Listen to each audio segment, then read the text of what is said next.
Teatra, o podcast do Dona Maria II. A cada 15 dias, uma conversa sobre teatro com Mariana Maia de Oliveira.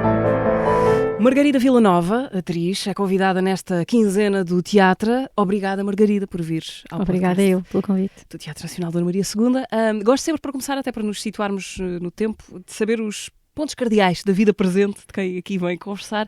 Tens uma peça em cena, um monólogo, vamos falar dele já a seguir. Tens uma série prestes a estrear, embora essa já esteja feita.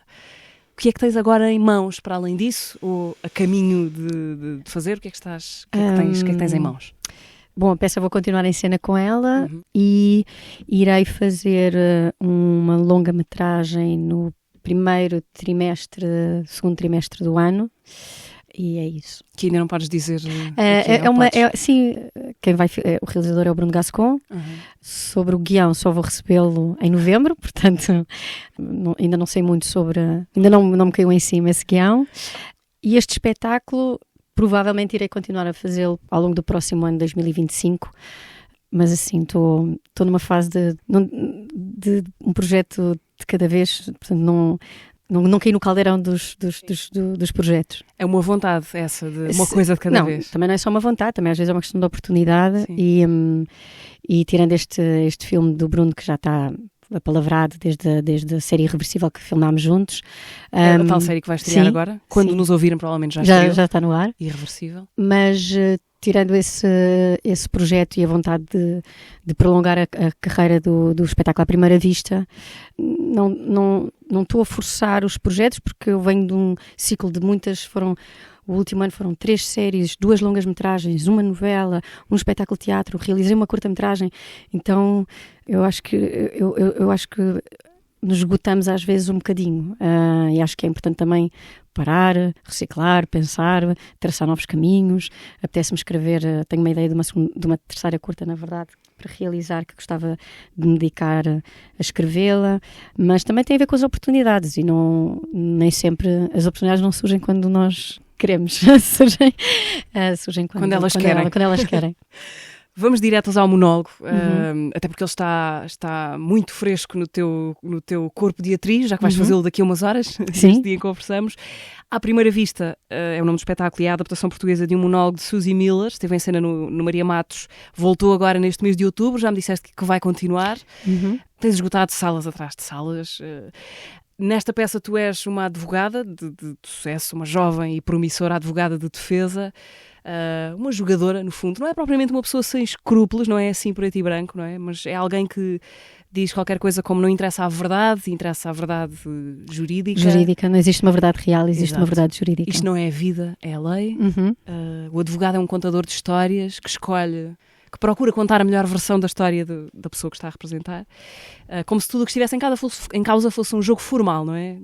Não é exatamente a vida de pessoas, mas é essa ideia do jogo. Até que um evento traumático e violento a faz mudar de lado e viver o tormento porque passam as vítimas que ela normalmente trucidava em tribunal. Tu escolheste este monólogo escolheu-te, veio ter contigo. Olha, eu acho que eu acredito, pronto, isto não tem nada de misticismo, é só que os personagens é que nos escolhem, nós não somos nós que escolhemos os personagens. E é só porque ao longo da minha vida é assim flagrante como é que os grandes desafios que tive e que me apareceram ao colo, por assim, este é o momento certo para fazer, ou agora estou preparada para o fazer, ou estou a atravessar um período da minha vida que de repente a lei ou a justiça se cruza o meu caminho, a minha vida pessoal com a minha vida profissional. Pronto, é curioso como eles surgem e como que dizias bem, quando a Teresa, que é a personagem advogada que interpreto, se coloca no lugar do outro, não é? E às vezes, os personagens têm isso, obrigam-nos a colocar no lugar do outro e a vermos outra perspectiva, de outra forma, baixamos a guarda, largamos os nossos preconceitos, as nossas ideias fixas para conseguirmos ver a vida, seja o que for, de outra forma, não é? E este personagem traz-me isso e coloca-me como todos, mas neste caso em particular, de me fazer questionar muito sobre este tema, que claro que está na ordem do dia há vários anos, infelizmente, é transversal a vários países europeus e no mundo em geral, e é uma questão que me inquieta já há alguns anos e que finalmente tenho a oportunidade de poder falar sobre ela, discuti-la em palco, colocar as pessoas a verem esta história de uma outra perspectiva. E este texto foi uma psicóloga que me falou dele, uma amiga minha. Fomos a Londres ver o espetáculo, isto há 2 anos atrás. Foste a Londres já na perspectiva de poder vir a fazer ela aquilo? disse, Ou tu era tens que só uma fazer ideia? isto, é urgente fazer este texto. Eu, bora, comecei a ler as críticas e bora, vamos. E entretanto tive assim banho-maria durante 1 ano e um dia eu tenho coragem em ligar a Sandra Faria da Força da Produção se ela queria produzir este espetáculo. E ela perguntou-me com quem é que querias trabalhar, eu com o Tiago Guedes. E assim foi. Que ensinou? Que ensinou. Normalmente acontece ao contrário, não é? Os encenadores é que ligam Sim, aos atores. sim. Mas Maomé não vai à montanha, a montanha vai a Maomé. E então, pela sua...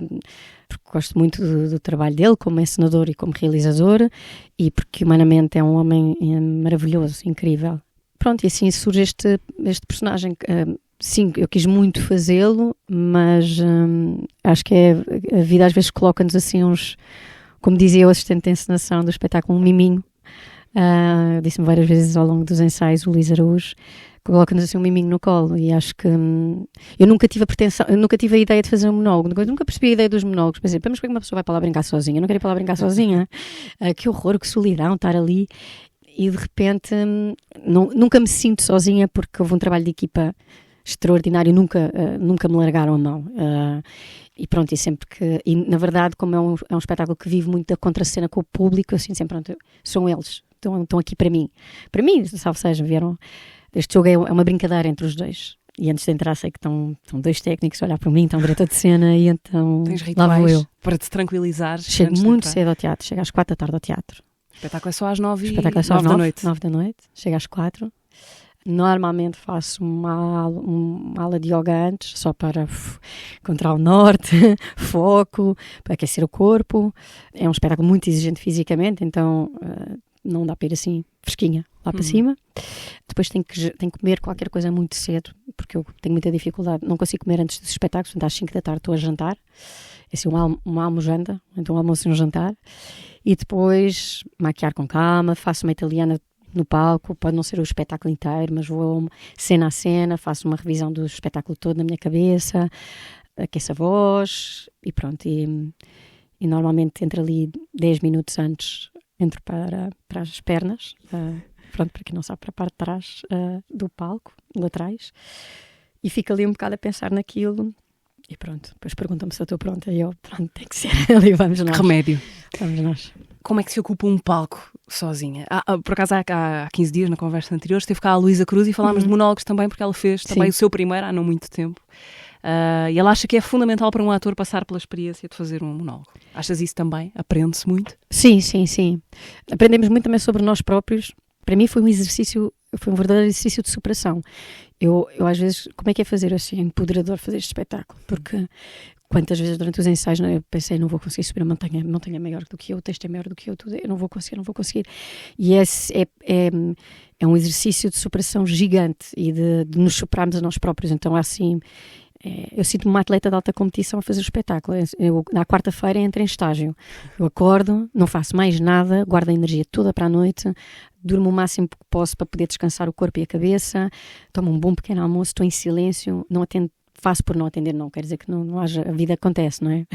Mas faço por não atender telefones, não responder a mensagens, não marco locuções para esse dia, não há almoços com as amigas, estou a preparar-me para aquilo.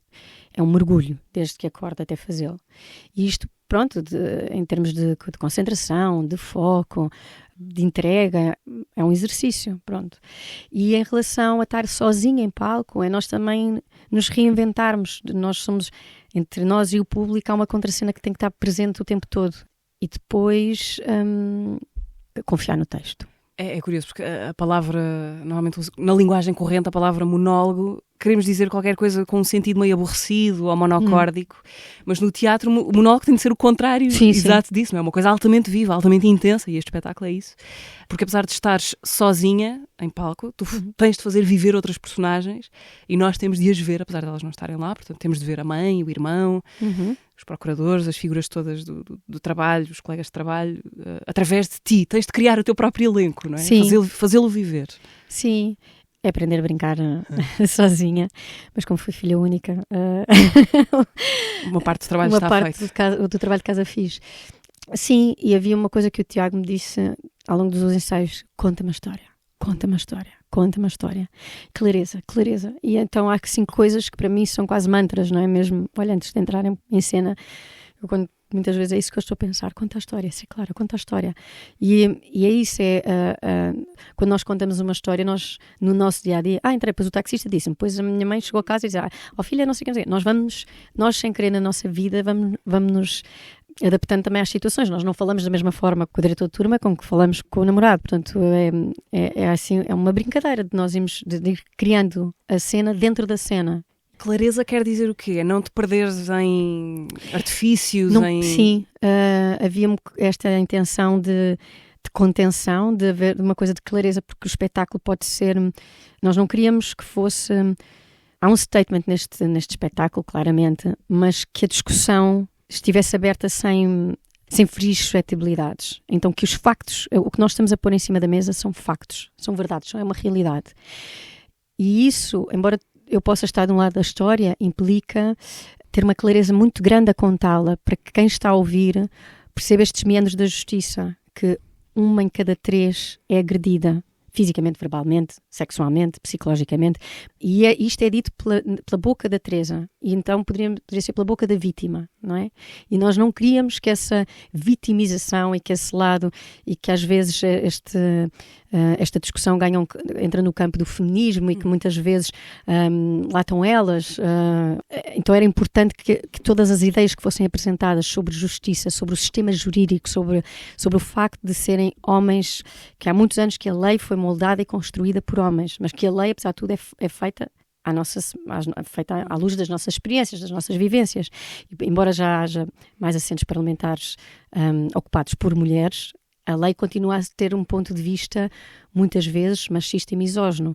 Então é preciso desconstruir essa leitura e essa visão, ou essa interpretação da lei, mas é importante convocar mulheres e homens para esta discussão e não os afastar desta discussão. Então essa clareza, é importante que os factos sejam apresentados sem lados. Sim. Aliás, se há coisa que o espetáculo não é panfletário, no sentido em que nós estamos contigo na primeira parte.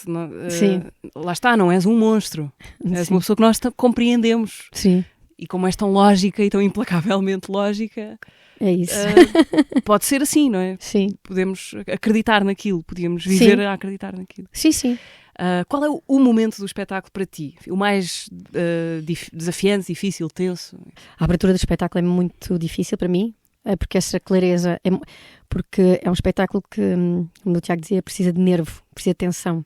E aquilo é um tribunal. E ao longo dessa primeira cena, que é uma cena muito longa, eu interpreto o procurador, a testemunha, o juiz, o cliente, eu própria personagem, e então é um exercício de concentração absoluto, e é um fogo, não é? É um momento em que agarramos ou não o público, e que ele está ou não está connosco, e que se torna tão claro o que é que eu estou a fazer, o que é que eu estou a dizer, como é que eu faço, agora vou entalar a testemunha, agora ela vai cair, agora ela vai rir, agora vem o juiz, e todo este saltitar, que é um raciocínio muito rápido e muito acelerado, ser claro e lógico, e então para mim é muito difícil a primeira cena.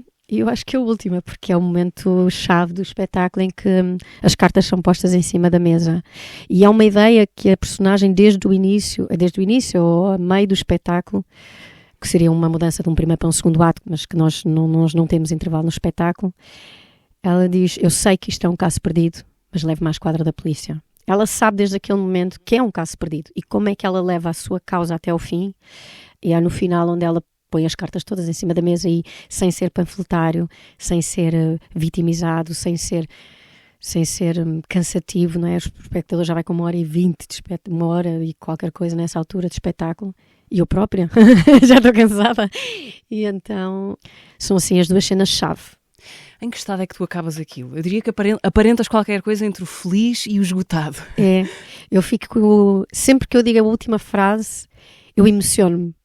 Não, por sentir que não estou sozinha, que quando estou a falar deste texto são muitas mulheres que eu estou a representar ali em palco, maioritariamente mulheres, não é? Eu gostaria de dizer que também estão homens ali representados, mas pronto, o personagem efetivamente é uma mulher, é interpretada por mim, e é a realidade. porque as vítimas de abuso sexual, nos casos dos homens, a percentagem é muitíssimo diferente do que os casos de abuso sexual no caso de uma mulher.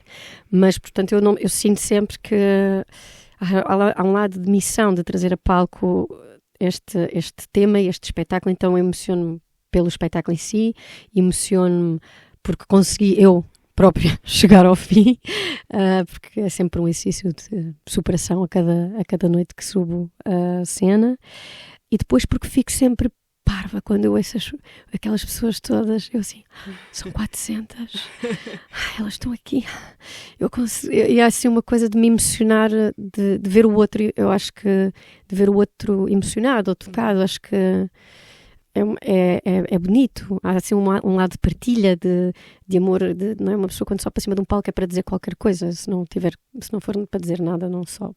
Acho que foi o Kurt Cobain que disse qualquer coisa parecida. E então... Quando tens algum prazer parecido a esse noutra coisa, ou não? Não. Na televisão, no cinema? Sim, na televisão sim, mas é diferente. Eu ganho um distanciamento muito grande das coisas que depois faço. No caso, por exemplo, do Irreversível, que estreou agora na RTP, eu já a filmei há 1 ano e meio. Já vivi tantas outras histórias pelo caminho que já tenho distanciamento. Já não... O teu presente já não é aquele, o meu presente já não é Os presentes aquele. não coincidem do público e o teu. Não.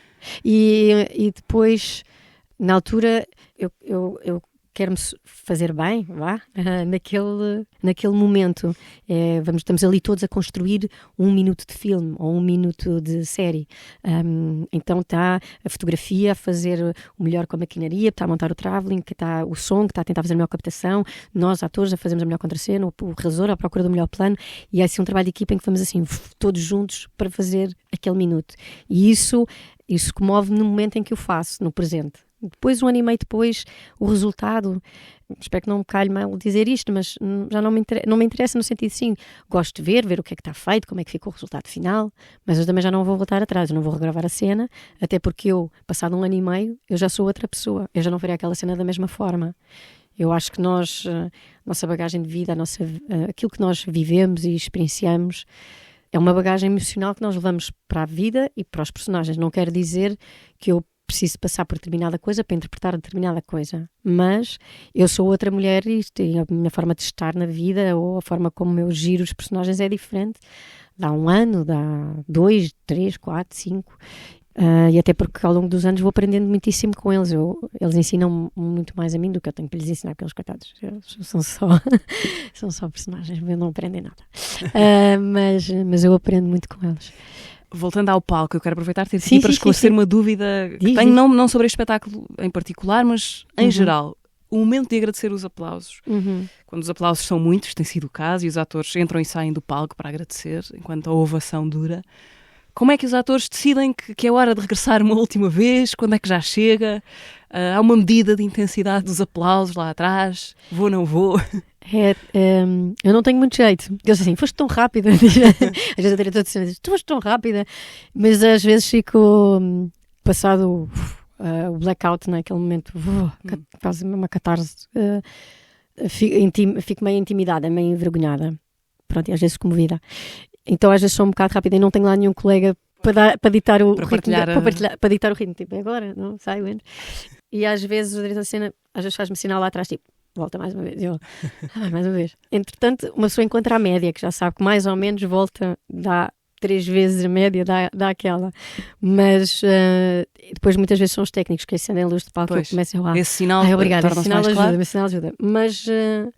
Mas às vezes fico com vergonha de voltar, porque assim, parece pretencioso eu voltar. Será que estou a bater menos ou mais? Se calhar já estão a acalmar um bocado, se calhar já queriam sair da sala, se calhar já querem fazer xixi, querem pegar o carro, querem não sei o quê. Então, às vezes não tenho muito jeito para gerir esse timing. É que eu acho que esse constrangimento também existe no público. Sim, no outro dia não queremos assim, parecer mal. Olha, desculpa, bati poucas palmas, porque achei que estavas tão cansada depois daquilo que querias era descansar, e eu achei ótima essa. O estar cansada, coitadinha que ela tem que ir descansar. Tu pareces tão pequenina quando acaba o espetáculo, e eu, pois. Bom, o À Primeira Vista está em cena quartas-feiras até final de outubro no Maria Matos e depois continua até dezembro. E depois prolonga até 4 de dezembro. Há também segundas, terças que foram abertas após as quartas terem escutado, e no próximo ano, janeiro e fevereiro, também já estão abertas. Eu creio que são segundas e terças-feiras. Mas na Ticketline é possível verificar as datas, e creio que é um espetáculo que em querendo, em vendo vontade e há da minha parte e da parte da força da produção de regressar à cena. É um espetáculo que é urgente trazê-lo à cena e quando não são, é raro, não é, ou é raro, pronto, de vez em quando acontecem assim umas, está tudo conjugado entre o texto, a encenação, a cenografia, a iluminação, o som, há assim um conjunto de fatores que fazem um espetáculo funcionar e ter sucesso. E quando isso acontece, também acho que é bom partilhá-lo e fazê-lo. Assim como está a ser, temos uma digressão que já fiz o primeiro em Barcelos, vou agora a Sesimbra, provavelmente quando formos ouvidos já fiz em Sesimbra, e estão assim vários espetáculos a serem programados no país, e é fundamental a descentralização, porque é uma forma de podermos levar o teatro e a cultura a outros pontos do país e de fazer essa partilha noutras salas que não seja apenas em Lisboa. E há outra coisa, não sei se coincidência ou não, nos últimos anos têm decalhado na rifa outras personagens da lei. A lei anda comigo. Isto é que eu digo, elas escolhem-me. Eu acho que se calhar já tinhas feito trabalho de casa anterior que te foi útil agora. Sim, por acaso foi. Fizeste de juíza numa série, há uns 2 anos, numa série da RTP, exato, Causa Própria. Um ambiente meio Twin Peaks da província portuguesa, entre o policial, a série de tribunal. Eras a juíza Ana. Tem parecenças também com esta personagem, no sentido em que o mundo, como ela o conhece, também sofre um grande abalo a dada altura. E aí fizeste também um trabalho específico para perceber a coreografia da lei, os procedimentos, as posturas. Foste ao Campos de Justiça. Fui ao Campos de Justiça. Falei com uma juíza incrível, uma máquina. Incrível, mulherão. Gostei imenso de conversar com ela e foi muito importante para perceber. Havia um lado pessoal a mim que me inquietava mais, como é que estão aqueles senhores, tratam aqueles casos todos, aquelas histórias todas assim, e depois vão para casa e vão pensar nas histórias, ou vão pensar na sua vida. Que às vezes também me perguntam, mas tu levas os personagens para casa? Eu digo, não levo ninguém a passear, já tenho 2 filhos para passear lá em casa, não levo mais personagens para lado nenhum. Como é que também os juízes em casos, mas pronto, eu sempre é ficção, não é? Esta malta está a trabalhar na realidade. Como é que é esse distanciamento, como é que é essa gestão de processo, todo o trabalho de casa que eu não fazia ideia que é feito em casa, da parte dos juízes, e como é que o nosso... Como é que eu ia dizer? Nós temos uma opinião, não é? Quando ouvimos assim um caso, nós percebemos até que muitas vezes aquilo que ali está, aquilo que estamos a julgar não é a verdade, nós até conseguimos compreender a verdade, mas porque não há uma testemunha ocular, porque não há uma prova assim, porque não há não sei o que assado, é considerado inocente. As regras limitam. Portanto, isto tem a ver com o sistema... não é um sistema de bom senso. Não, o bom senso aqui é uma questão muito relativa. E isso é um bocadinho perturbador. E esta coisa do julgamento não é bem... Nós estamos a julgar os atos de alguém, mas esses atos só são julgados na medida da interpretação da lei, das provas ou das provas que há ou não há sobre aquele caso. Pronto, isto é... e assisti a alguns julgamentos e às vezes uma pessoa também tem assim uma ideia de uma coisa de um tribunal, uma coisa muito institucional, muito séria. Não, aquilo às vezes descamba, a malta a falar, eles a falarem uns com os outros. Pronto, então pode ir à sua vida. Eu lembro-me desta juíza dizer, pronto, pode ir à sua vida. Eu achei curioso assim, pode ir à sua vida, que engraçado. Não é o senhor, aquilo não, às vezes não é tão pomposo. Por outro lado, há uma forma de falar, não é? A Soutora diz, há uma forma depois de falar entre eles, eles não são os maus, mas eles advogados, eles procuradores. Eles da lei. Que há assim uma cerimónia, não é? Ainda se usam togas e becas em Portugal, não é? Quer dizer, em Portugal e não só. Portanto, ainda há assim uma espécie de uma farda, não é? Um lado cerimonial ainda. Um lado cerimonial. E enfim, mas foi um trabalho muito curioso de investigação e de pesquisa, e mesmo o Levante-se o Réu, do Rui Cardoso Martins, que escreveu, juntamente com o Edgar Medina, esta série em 6 ou 7 episódios, já não estou recordada, 8, partem das crónicas que ele escreveu, que depois posteriormente foram editadas. Que são verdade. São histórias verdadeiras. E que nós, quando lemos aquelas histórias assim, pronto, de facto, quando nós achamos, quando às vezes dizem-me, isso não é possível, eu assim, não, a realidade ultrapassa a ficção. A realidade é muito mais feia, é muito mais dura, é muito mais injusta, é muito mais cruel, é muito mais violenta do que a ficção que muitas vezes nós construímos para contar uma história. E aliás, as histórias que apareciam na série, não a história central, eram histórias do Levante-se o Réu, do livro do Rui Cardoso Martins. Ainda às séries, há uma outra de que gostava de falar, até porque foi um papel pelo qual acabas de ganhar um Globo de Ouro para melhor atriz de ficção, na série Sim. Matilha. Parabéns. Obrigada. Onde é que guardas os prémios já agora? Há uma vitrina própria para Eu, nessa noite, pus em cima da mesa da cozinha, que era para os meus filhos quando acordassem, porque eles disseram, mãe, mas vem para casa. Eu, filho, isto não vai demorar horas, vai dormir e amanhã eu tomo um pequeno almoço contigo. Portanto, às 7 da manhã estava a acordar as crianças para tomarmos um pequeno almoço em casa, ovos mexidos, aquelas coisas todas, e o prémio estava em cima da mesa para eles verem. E pronto, e olha, depois aquelas coisas, vou fazer o quê? Opa, fica aí. E pronto, então, literalmente, vai ficando. E a mesa da cozinha também é a mesa onde eu trabalho, é uma mesa onde também às vezes há uma série, e está o computador em cima da mesa, ou está o iPad, ou está isto, ou os livros, ou os guiões. Então acho que passa-se muita coisa à volta da mesa da cozinha. Acho que quase em todas as casas. Então ele lá ficou, e às vezes, pronto, há assim uma pilha de tralha e o globo no meio. Deve dar um ótimo pisa-papéis. Dá um ótimo pisa-papéis, dá um ótimo. Tu dedicaste, no pequeno discurso que fizeste, dedicaste o prémio aos teus filhos e outras pessoas, mas aos teus filhos, agradecendo-lhes pelo facto de permitirem estar fora muito tempo, a fazer aquilo de que gostas. Já percebi que há uma coisa comum a muitos atores, talvez seja uma coisa geracional, que é a vontade de não incentivar descendência a seguir a mesma área. Acontece-te isso? Sim, eu nunca levei, mas eu, por exemplo, eu cresci dentro do universo nos bastidores. Justamente pelo contraste, porque no teu caso tu foste bastante no caso, por exemplo, empurrada pelos teus pais para... Empurrada não é no sentido agressivo da coisa, mas... Mas, por exemplo, o meu pai, que era produtor, nem nunca me deixou ir a casting na produtora dele, a SP Filmes na altura, que depois mais tarde veio a ser a SP Televisão, e ele disse, um dia vais-me agradecer. E eu hoje percebo, no meu percurso não começa dentro da SP, sob a guarda do meu pai. Com a minha mãe fez várias coisas, mas sobretudo trabalhava na produção, como chefe de produção, como diretor de produção, como assistente de produção, e então isto na época não havia babysittings, não é? E então muitas vezes eu andava atrás dela. Ias para o trabalho dos pais? Ia trabalhar pronto, em vez de ficar ali no gabinete da Segurança Social, ficava ali no Teatro de Variedades, na plateia a assistir às grandes noites da vida, que assistia muitas, e é assim que depois fiz o palco pela primeira vez no Variedades, pela mão do Filipe Lafera, mas isto era uma outra parte. E então, mas eu cresci dentro do meio com realizadores, produtores, músicos, artistas no geral, eu cresci nesse universo, não necessariamente empurrada, mas eu conhecia aquele universo.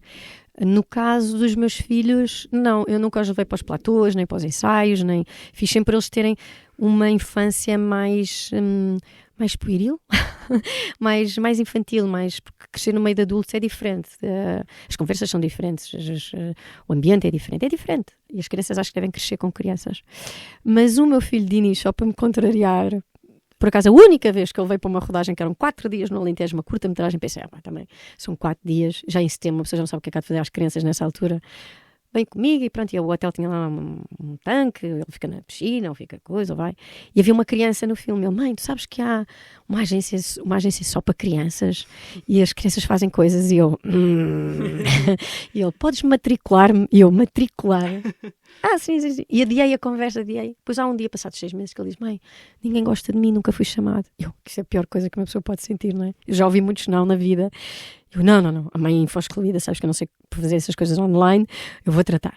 E foi adiando e de repente começa a fazer casting e começa a ser chamado.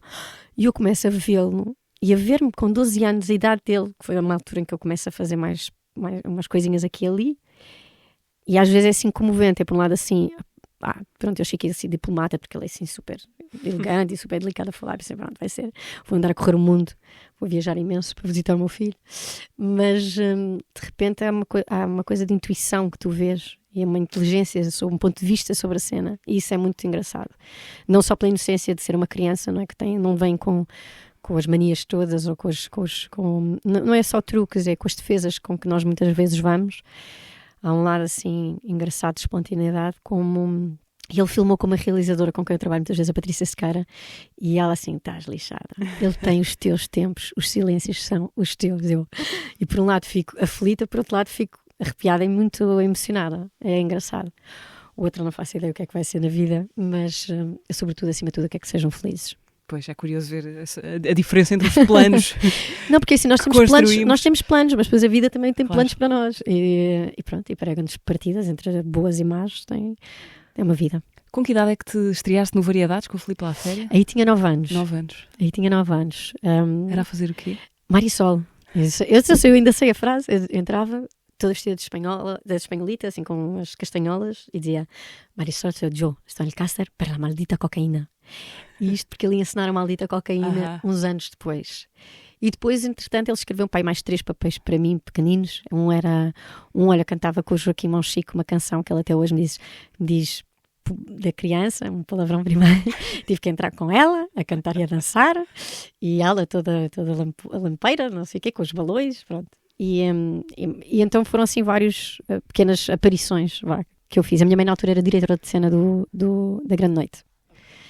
Era uma revista que se filmava todas as semanas. Eles ensaiavam de segunda à sexta e ao sábado gravavam para a televisão. Já foste ao Novo Variedades? Não. Que acabou de reabrir, também foi no início foi há dias, não é? Aliás, quando perguntaram pela sugestão, eu pensei, olha, uma boa sugestão é conhecer o Novo Variedades, estou muito curiosa para ir ver, estreou agora quando for para o ar já foi. Mas já deve estar em cena? Sim, do Ricardo Neves a encenação. E ainda não tive a ocasião de lá voltar. Mas pronto, passados 30 anos tenho curiosidade de ver, tenho curiosidade e fico feliz de abrir um novo teatro na cidade de Lisboa. Voltando à Matilha, que ficou ali pendurada por causa do Globo. O Matilha é o spin-off de uma série anterior que fizeste, chamada Sul, onde a parelha Mafalda, Matilha, feita pelo Afonso Pimentel, já tinha entrado. Construir ou reconstruir a Mafalda, qualquer coisa como 5 anos depois dela ter nascido na outra série, faz-se como? Para ser juíza, já percebemos, vais aos tribunais, falas com os juízes. Para seres uma Mafalda, onde é que se procura alimento e inspiração? Olha, foi mais difícil do que eu pensava, porque eu pensei, também vou ver os episódios, vou ver e depois...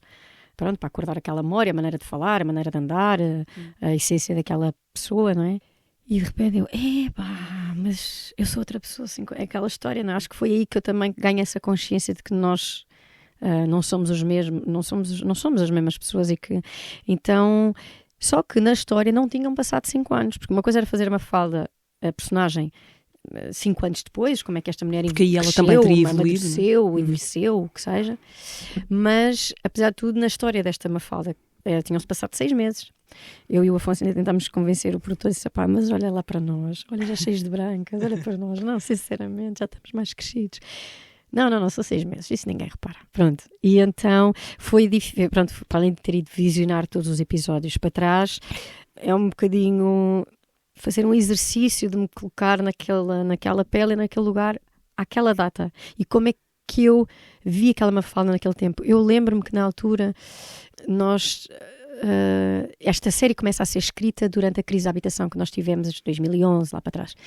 E começa a ser escrita e nós fizemos um piloto. E depois do piloto, é que passado 1 ano ou 2, porque estas coisas em Portugal, nós demoramos algum tempo a concretizar os projetos, quer sejam eles de televisão, de teatro ou de cinema. Então, é um guião que vem contaminado com uma crise que se volta a acentuar agora em 2024, com esta crise da habitação que todos nós estamos a viver. E então era... De uma forma muito agressiva, também na série. Sim. E então era como é que estes pontos se ligavam, como é que Portugal, porque também é uma série que está a retratar Lisboa, como é que nós estamos a retratar o que é que à época, o que é que coincide com a atualidade, onde é que são os pontos que se ligam politicamente, socialmente, economicamente, e então, e como é que esta mulher, perante falta de perspectiva futura, falta de perspectiva de oportunidade de ter um lugar, um emprego digno, em condições dignas de trabalho, com um ordenado justo, com acesso à habitação, com acesso a transportes públicos, à educação, à saúde, pronto, e tentando aqui fazer um apanhado do que é que esta personagem vive, tentar recuperar isso, mas é mais difícil. Eu acho que um spin-off ou assim uma sequela, às vezes é mais difícil fazer do que começar uma coisa de novo, construir uma coisa de novo no vazio. A Mafalda perdoa uma Matilha no final, ou não? Eu acho que sim. Mas é porque eu acredito em finais felizes, eu sou uma romântica estúpida. Eu sou uma romântica, eu acredito em finais felizes e acredito sempre no lado que as pessoas podem redimir, que as pessoas podem ser perdoadas, que as pessoas podem fazer melhor, que nós todos, quer dizer, se não for juntos, eu gosto mais de pensar num coletivo ou numa vida a 2 do que sozinha. Tu e o Afonso Pimentel conhecem-se há muito tempo? Há muitos anos. Acho que a primeira vez que trabalhámos juntos, e foi quando nos conhecemos, tínhamos pai 14 anos, e foi no filme Falha, do João Mário Grilo, Eu já não me lembro qual era o personagem que ele interpretava. Se não tenho errado, acho que era o Rogério Samora. Eu fazia de Alexandre Alencastre o flashback. Nós fazíamos o flashback do filme. E era o Afonso Lagarto, que fazia de pai, fazia de João Lagarto, e depois eu já não me lembro quem eram os outros os colegas que também interpretavam os personagens. Mas foi a primeira vez que nos cruzámos na vida, foi na falha do João Mário Grilo, isto tínhamos 14 anos, e depois a vida levou-nos a fazer vários projetos. Fizemos Ana e os Sete a seguir juntos, fazíamos de irmãos, fizemos uma tilha, depois devemos ter feito o Sul, e devemos ter feito outras coisas que eu também vou-me esquecendo. E ficámos amigos para sempre, somos assim irmãos. Nós pedimos ao Afonso que te fizesse uma pergunta. Há aqui sempre uma pergunta que entra. Então vamos ouvir. Alô, Margarida. Diz que tenho que te fazer uma pergunta, portanto, aqui vai. Qual é que é a memória mais feliz da tua infância? Ou qual é que é a primeira memória que tu tens? Beijo. Epá, Afonso, não és meu amigo, tu, afinal retiro tudo o que disse. Olha, lembro-me de... lembrei-me assim coisas espontâneas, por exemplo, deixar aqui uma travessa de comida, isto era miúda porque isto é muito antigo, mas já nem sei onde nem com quem. Mas lembrei-me de uma, eu acho que é assim, primeira memória de uma coisa importante a acontecer na minha vida, que foi em casa dos meus avós, e a RTP, pronto, também na altura não havia esta oferta, estava sempre ligada, e dele me chamar, eu era pequenina, portanto, sim, eu nasci em 83, ia-me chamar na sala, Margarida, vem ver o que está a acontecer. E era a queda do muro de Berlim, em direto. Assim, este momento não estás a perceber, mas este vai mudar a história do país e do mundo, da Alemanha. E então, eu na altura não percebi o que é que estava a passar. Lembro-me, sim, de ver marteladas, lembro-me do muro a cair, mas não sabia o que é que isso significava. E anos depois foi quando na história, finalmente na escola estamos a estudar, foi importante para mim eu ter essa memória. Eu lembro-me disto. E eu lembro-me, assim, pronto, não é equivalente, mas quando o Presidente anunciou que íamos fechar o país, isto em pandemia, eu pensei, isto deve ser daquelas coisas históricas, vou chamar os meus filhos. Martim, Dinis, venham cá, este é um momento que vai mudar. Pronto, não nos trouxe, foi a liberdade que a queda do muro trouxe a Berlim, mas pronto. Ele perguntava também por uma memória feliz da infância. Foi uma infância alegre, a tua? Estavas a dizer que foi uma infância muito entre adultos. Sim, eu acho que fui feliz. Eu brincava muito sozinha. Eu era uma criança feliz por natureza. Eu estava sempre a cantar, a dançar, a fazer espetáculos. Era assim muito... Era irrequieta. Mas eu tive uma infância feliz. Acho que a única coisa que foi mais difícil na minha infância foi que muito cedo tive uma coisa de provação. Porque queria ser atriz, então esta coisa de aprovação, de ser aceita, de passar no casting. Muito cedo comecei a ouvir nãos, não é? E isso mexe com o teu síndrome de impostor, não é? Que anos mais tarde tem uma presença forte, não é? Não é para mim, não vou conseguir, não vou ser capaz. E da insegurança, que também já tinha jeito para ser uma pessoa insegura, desenvolvi mais essa capacidade. Jeito para ser insegura, é bom. E então é muito duro quando muito cedo começas a provar, a ir a castings. Acho que também é uma das razões que eu fico pegada há bocado na questão dos filhos, não é? É muito duro, e é um universo e é um meio competitivo e duro. E então eu acho que essa parte foi difícil. Eu acho que durante muitos anos eu queria provar, tanto que monto uma companhia de teatro, uma produtora que faz as Confissões de Adolescente e as Pedras Rolantes, porque achei que se fizesse teatro me conseguiria afirmar como atriz e ia fugir do canal da televisão, porque não queria afunilar o meu percurso, e porque queria fazer cinema, queria fazer teatro, eu queria fazer muita coisa. A certa altura deixei de provar aos outros e passei à luta de provar-me a mim própria. Acho que agora estou mais sossegada, aos 41, finalmente. Estou mais sossegada e já só quero ser feliz, já só quero trabalhar com pessoas boas, fazer bons projetos, bons papéis, trabalhar com pessoas que me puxem, ou que te estimulem, ou que me obriguem a ser o melhor de mim. E é isso, porque a vida já é muito desafiante, um dia-a-dia é muito difícil e muito chata, se não for levada com alguma leveza. O facto de teres decidido e conseguido criar uma produtora de teatro aos 20 anos, por aí. Começou ali após 18, 19, sim. Ok. Teve a ver diretamente com o trabalho dos teus pais, porque conhecias esse trabalho de perto? Porque eu lembro-me quando era pequenina, e há tempos até foi uma colega minha que disse, lembro-me, tipo, pequenina, tu não querias ser atriz, tu querias fazer muitas coisas. E é verdade. E depois ouvi a minha mãe numa entrevista há tempos, a dizer, ela queria fazer coisas. E eu, pois é.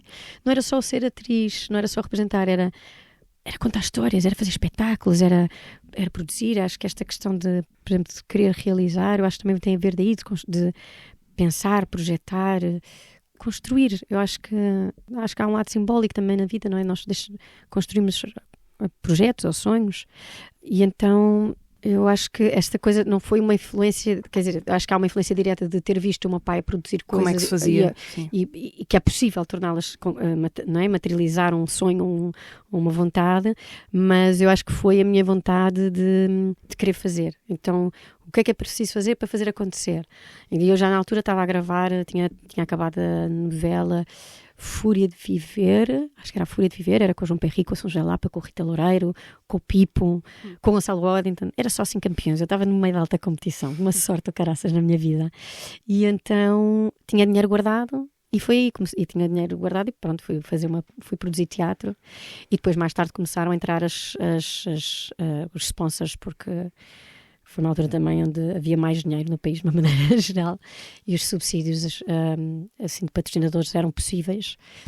E pronto, e assim começa a fazer, porque lembro da altura tinha visto o Dom Quixote no Teatro Maria Matos, curiosamente, com o Miguel Guilherme e com o Adriano Luz, e fiquei maravilhada com aquilo, e pensei, eu quero trabalhar com o António Pires. E é assim que eu, depois a seguir, que foi ensinar as Pedras Rolantes, que era um outro espetáculo, e eu fui chamá-lo porque fiquei com essa na minha cabeça.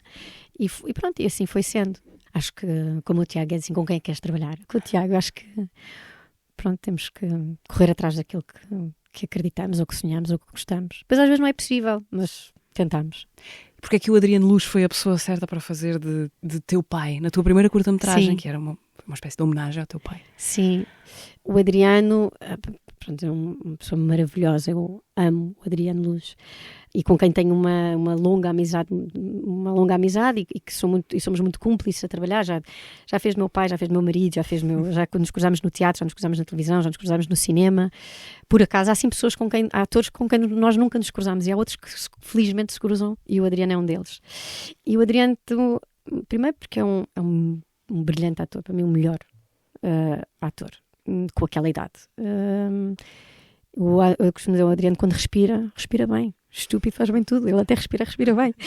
E ele conheceu também o meu pai, e ele tem uma, embora não haja parecências físicas, eu nem nunca procurei as parecências físicas, nem nunca quis replicar a questão da doença, ou de estar mais com a pele mais acabada, ou sem cabelo, não quis dizer isso. Eu queria que o Adriano representasse um pai, e que esta história que está a ser contada pode ser qualquer pai, não é o meu necessariamente, é porque foram as palavras que ele deixou escritas, e ele interpreta essa doçura, essa calma, essa tranquilidade, e pronto, e é maravilhoso ator, e eu tenho essa cumplicidade, essa intimidade para conseguir trabalhar com ele, para conseguir estar à vontade com ele, para conseguir, porque apesar de tudo eu me levei 2 anos para ter a coragem e a ousadia de realizar a minha primeira curta, e é o Edgar Medina, produtor e autor da Causa Própria, do Matilha, do Sul, que tem escrito vários personagens para mim, mas que temos uma relação de amizade de muitos anos, que conhecia esta minha vontade e conhecia esta carta, e que me obriga a dizer assim, não, é agora. Mas eu agora não sei se sou capaz de fazer, não, vai, eu ajudo-te a construir o argumento. E ele mete os papéis para o Garantir Cultura, e depois telefone-me a dizer, ganhaste. Eu, pá, que chatice, agora eu vou ter que fazer. Pá, que chatice, agora como é que eu faço isto? Mas felizmente que há sempre pessoas que nos obrigam a fazer coisas na vida, porque senão, se calhar, nunca teria tido. O prazo é sempre meio caminho andado para fazer acontecer qualquer coisa. Sim. E a tua terceira curta-metragem será sobre o quê? Podes dizer ou não? Cuidadores. Eu só não aprofundo, só para não entrar em pormenores. Mas já é um tema. Já é um tema. Uma palavra que já é um tema. No meio disto, Margarida, tu viveste um período da tua vida do outro lado do mundo, em Macau. Numa vida, imagino, completamente diferente desta vida de que falámos até agora. Tiveste uma mercearia portuguesa em Macau, estavas ao balcão da mercearia e gerias tudo o que tinha a ver com um negócio, não é? Com ter um negócio. É outra vida, é outra personagem essa. Sim, é outra vida. Aliás, aplicas muito bem a palavra, porque às vezes não sei, então é Macau. Isso é noutra vida. Eu muitas vezes, quando são assim coisas passadas, são noutras vidas. Eu acho que nós vivemos várias dentro da nossa própria, para além daquelas que uma pessoa interpreta. Mas algumas são particularmente Mas há umas interrupções, que são, não é? são. Acho que foi um momento, olha, politicamente estávamos a atravessar aqui um momento muito delicado no nosso país. Eu tomo a decisão em 2010, nós demorámos um ano até ir para Macau 2011, foi o tempo de fechar uma data de projetos que tinha na altura e vamos em 2011 para Macau. São os anos da Troika? E são os anos da Troika, e são os anos em que cortam 30%, se eu não estou em erro, do orçamento na cultura, são um ano em que congelam os subsídios, portanto todos os realizadores, todos os cineastas ficam sem filmar, o teatro passa tudo a fazer peças para 2 atores e 3 porque levou um corte de 30%, e pronto, e todo o momento que se atravessava na altura no país, e foi um momento muito duro e muito difícil. Para além de estar muito chato o país nessa altura, eu também tinha saltado de projeto em projeto. Eu tinha contrato de exclusividade já há 5 anos para aí com a TVI. Era uma vida muito confortável, sim, mas deixa de ser a certa altura desafiante. Eu comecei a ficar muito triste e eu queria muito ser artista, e eu achava que não estava a respeitar-me a mim própria, não estava a respeitar, pronto, o ato de representar em si, porque é preciso, pronto, porque eu queria fazer coisas. Eu sentia que estava a afunilar o meu percurso, tinha feito uma novela atrás de outra novela, já tinha feito a rica, a pobre, a má, a boa, já não me conseguia reinventar, já não conseguia trazer nada de novo, era muito difícil ter brilho e assim, porque esta coisa da sorte, não é só sorte na vida, é uma oportunidade, não é? E eu acho que tive muita sorte na vida, mas para além de ter tido muita sorte na vida, está bem que eu trabalhei muito na vida, é uma questão de ter oportunidade certa, e às vezes nós não temos as oportunidades, então, por um lado, as oportunidades que me chegavam não eram as que eu procurava, mas as que me chegavam, independentemente das razões económicas, ou independentemente das razões que nós acedemos a um projeto, temos que ter brilho a fazê-lo, porque há mais não sei quantas colegas que estão à espera dessa oportunidade. E então isso era uma coisa que me estava a deixar muito angustiada. E depois eu queria fazer mais teatro. Eu trabalhava muito com o António Pires, assim, mas eu amo o António, mas eu queria trabalhar, então e os outros? Tinha os clássicos para fazer, tinha os contemporâneos para fazer, tinha muita coisa para fazer. Assim como no cinema, tinha muitas coisas que eu queria fazer. Então, acho que foi assim uma pausa sabática. Também já tinha um primeiro filho, estava grávida do segundo filho quando fui, e havia uma ideia de que estava sempre muito absorvida por tudo, então queria ter tempo para ler, queria ter tempo para ver filmes, queria ter tempo para viajar, e estava um bocadinho farta de mim própria, muito cansada mesmo de mim, eu canso-me, falo muito, não estou a brincar. E então, mas foi uma experiência muito, ou seja, quando fazes assim uma ruptura destas, és reduzida à tua insignificância e vais para uma terra onde ninguém te conhece. Eu estava habituada a dar autógrafos desde os 18 anos, assim, a certa altura é um bocadinho sufocante. Quem é que eu sou, na verdade? Quem é que eu sou? Porque de repente já só és um reflexo de uma imagem que te construíram. Sim. Sobre ti. Achamos que construímos alguma coisa, mas essa construção é muito localizada, não é? E é uma construção que vem dos outros, como é que os outros te veem, mas como é que eu me vejo? Como é que eu sou? Já não me lembro como é que eu sou. E esses outros são muito específicos, não é? São os outros que estão neste quadradinho de terra. Sim. E então foi assim, é bom seres reduzido à tua insignificância, vais para uma terra onde não se fala a tua língua, porque só entre português é que se fala português. Aprendes uma língua nova, aprendes-te a reinventar, de repente eu lembro-me, no dia a seguir a abrir a loja pensei, eu tenho que ir trabalhar porque eu não contratei ninguém para trabalhar na mercearia. Eu fui abrir a loja e dias e dias que passei atrás do balcão, de vez em quando tinha uma part-time, uma rapariga, mas quem fazia as encomendas, quem mandava os e-mails, quem recebia, quem tratar das importações, exportações, desalfandegar, da burocracia, que é as coisas que eu aprendi, desnecessárias eventualmente à data de hoje, mas muito enriquecedoras, como eu acho que sou a melhor mãe, melhor mulher, melhor filha, melhor atriz, porque tive uma experiência muito potente, transformadora neste período da minha vida, e viajei muito e pronto, e conheci outras realidades e tive a oportunidade também de me encontrar, de saber o que é que eu sou, o que é que eu faço, o que é que eu gosto, o que é que eu não gosto, o que é que eu quero, o que é que eu não quero, também ter tempo para ver os miúdos crescer durante aqueles 2-3 anos de vida. E a certa altura eu achei mesmo que não ia voltar a representar, porque também as oportunidades não surgiam em Portugal.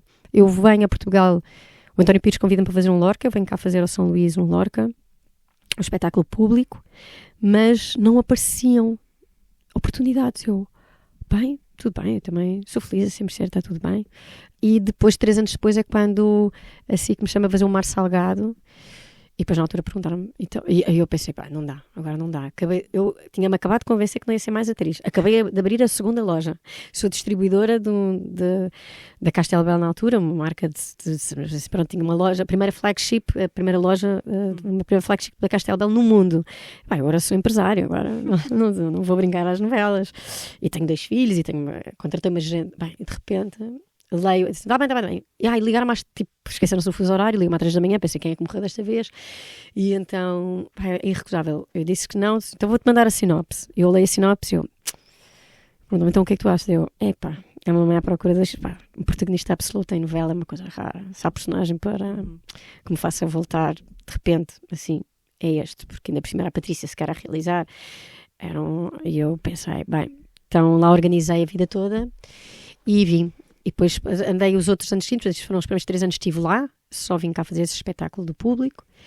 E, portanto, eu tive praticamente 3 anos sem representar. E acho que quando vim foi assim, não me chamo Maria de Vila Nova, não parto esta louça toda. É que não só tens saudades de fazer, como tu queres fazer e queres fazer bem. Não queres ir passear, queres te superar, não é? E havia essa expectativa minha e dos outros, e põe a fasquia elevada, e acho que isso me obrigou ali a um mergulho grande. E foi uma novela com sucesso, que à época só o futebol é que fazia aqueles números, e isso foi nós, grande cena, conseguimos. Voltaste a dar autógrafos. Voltei a dar autógrafos. Mas aí já era mais crescida. Sim. Bom, grande viagem. Sim. Fazemos aqui uma pausa muito breve. Há 15 dias no teatro esteve cá a Luísa Cruz, já falámos dela. Vamos ouvir uma recapitulação dessa conversa. Eu não sou grande espectadora de teatro, eu prefiro sempre música. Eu tenho imenso pânico de entrar em cena e de estar em cena, e depois entramos e a sensação é, pronto, estou salva. De prostitutas, a condessas e senhoras finas, eu acho que já fiz tudo um pouco. A personagem mais difícil que eu já fiz foi uma criança. É tão difícil para um adulto fazer uma criança que não seja um boneco da criança. A imaginação não pode estar parada num ator. E o óbvio não é interessante. E como não é interessante, não tem graça. Os atores são crianças que estão a brincar nos jardins dos deuses. Play, enjoy. Porque a criança, seja o que for que esteja a pensar que é naquele momento, é 100%. A ideia de sem rede, sem ninguém, é fundamental. Eu acho que é fundamental para um ator fazer um monólogo. As pessoas às vezes estão muito preocupadas com aquilo que levamos desta vida. Eu preocupo-me mais com aquilo que eu deixo. Eu queria que fosse o mais esquecível possível. Ok? Não se fala. Faleceu. Ponto. Luísa Cruz, convidada no episódio anterior do teatro, disponível no Spotify, YouTube, SoundCloud e Apple Podcasts. Margarida, uma sugestão, ou várias, se quiseres. O que é que nos podes... Olha, sempre que possam, vão ver a Luísa Cruz, que é a minha atriz fetiche. Ah, sim? Adoro. Acho que é incrível, é brilhante. E já tive o prazer de trabalhar com ela. Aliás, ela participa na curta-metragem que eu fiz, ela faz a dona da funerária. Teve a amabilidade e a gentileza de aceitar participar na minha curta, mas fiz com ela o filme da Salomé Lamas, que deve estar para sair este ano ainda, ou no próximo ano, e é isso, é maravilhosa. Mas se não conhecem ainda o Teatro Variedades, deixa a sugestão de conhecer um novo espaço, ou então de leitura. Estou a ler agora a Terra Americana, que comecei há uma semana, e estou maluca com o livro. Sabes aqueles quando tu estás a fazer contas ao teu dia para teres mais tempo para chegares a casa e ter um tempo para poder ler, e é assim, é um livro inquietante. Qual é a ideia que tens na gaveta que gostarias de desengavetar nos próximos tempos? Olha, que possas dizer, sim, que queiras. Gostaria que esta curta que tenho pensada, de materializá-la assim, primeiro num argumento e depois filmá-la. Eu sou muito feliz a realizar. Eu sofro menos a realizar. Descobriste isso? Descobri isso Não acho que tenha sido tarde, que esta vida nunca estamos sempre a tempo. Mas, porque eu sofro muito a representar às vezes e vou para casa e tudo, mas podia ter feito assim, podia ter feito assim, pronto. E como realizador e acho muitas vezes que é um trabalho muito solitário, o processo de TPC de casa, não é? Na construção do personagem. E a realizar uma equipa inteira e tudo assim, eu tinha a ideia assim de azul e vem o diretor de arte e vem o diretor de fotografia e vem o figurino e aquilo e então essa ideia de embora estejas a conduzir o autocarro do teu filme, é toda uma equipa que está a enriquecer todas as ideias que um dia tiveste sozinho em casa, eles tornam-nas possíveis. Eu não sei, mas eu fui muito feliz a realizar. O que é que dá mais jeito de saber dizer em cantonês? Talvez Mgoi, que é obrigada. Abre sempre portas, não é? Sim, acho que um obrigado começa assim, fica sempre bem. Olha, obrigada, Margarida, por teres vindo ao podcast do Dona Maria II. Margarida Villanova foi convidada deste final de outubro no Teatro, que regressa daqui a 15 dias. Obrigada por ouvirem e, em podendo, subscrevam Spotify, YouTube, SoundCloud e Apple Podcasts, é lá que nos encontram. Até daqui a 15 dias.